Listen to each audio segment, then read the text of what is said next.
In a quiet corner of the world, nestled between rolling hills and sleeping streams, lay a tiny village bathed in the soft, silvery light of a full moon. Everything was calm, everything was still. Almost.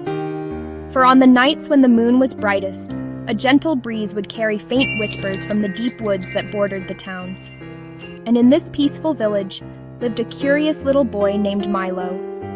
He loved exploring the familiar paths around his home, but he had never dared to go beyond the big oak tree at the forest's edge. Because beyond it lay the Whispering Forest, a place everyone knew was filled with secrets and ancient magic. Tonight, the whispers seemed to be calling his name, promising wonders he had only ever dreamed of. One breezy evening, as the moon cast long dancing shadows across the meadow, Milo was just about to head inside. But then, carried on the gentle night air, he heard something unusual, a sound that didn't belong to the familiar night. It was a soft, shimmering whisper that seemed to float right through the trees. "Help. Me." It sighed, seeming to come from deep within the woods. Milo stood perfectly still, listening with all his might. He turned his head, and the whisper came again, this time from his left, as if the wind itself was speaking. "Help. Me." But only the wind replied, rustling the leaves in a lonely hush. The voice was gone. His heart thumped a little faster. A part of him was scared of the dark, mysterious woods, but a bigger part felt a pull of curiosity and concern. Someone, or something, needed help.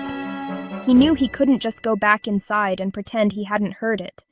He had to be brave. So, holding his lantern high like a tiny, personal star, he took a deep breath and stepped into the whispering woods. The deeper Milo went, the stranger it became.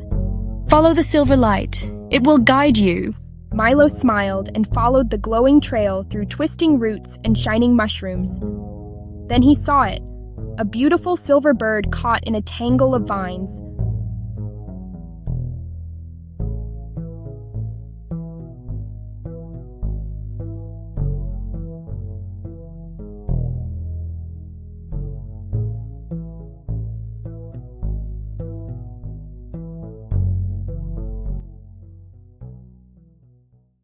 Oh no! He carefully untangled the vines until the bird could spread its wings again. The silver bird chirped softly. "Thank you, brave one. You freed me. And now I will show you the way home."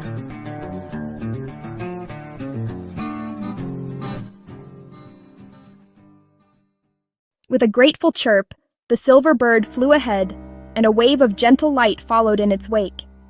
The dark, tangled woods began to transform. The trees, once menacing shadows, started to shimmer with a soft, internal glow, as if waking from a long slumber. A path of soft, mossy earth lit up before Milo, each step cushioned and quiet. Every leaf sparkled. Every star seemed to sing a soft, twinkling lullaby. Milo felt like he was walking through a beautiful dream. Soon, tiny fireflies rose from the ferns, joining the procession and dancing around him like floating lanterns. He wasn't scared anymore. He was simply in awe of the magic he had helped to release. The forest was no longer a place of fear, but a world of breathtaking wonder. The magical path guided him gently through the trees until, all at once, he stepped out from the shimmering tunnel. He was back at the big oak tree at the edge of the woods, his familiar landmark standing tall under the moonlight. The silver bird circled him one last time, its feathers like spun moonlight. It landed softly on his shoulder and whispered, "Remember this feeling. Courage brings light to even the darkest woods. When you feel afraid, just breathe and know that light is always within you." That night, as Milo drifted to sleep, he felt proud. He had faced his fear, made a new friend, and learned that the bravest journeys begin with a single step.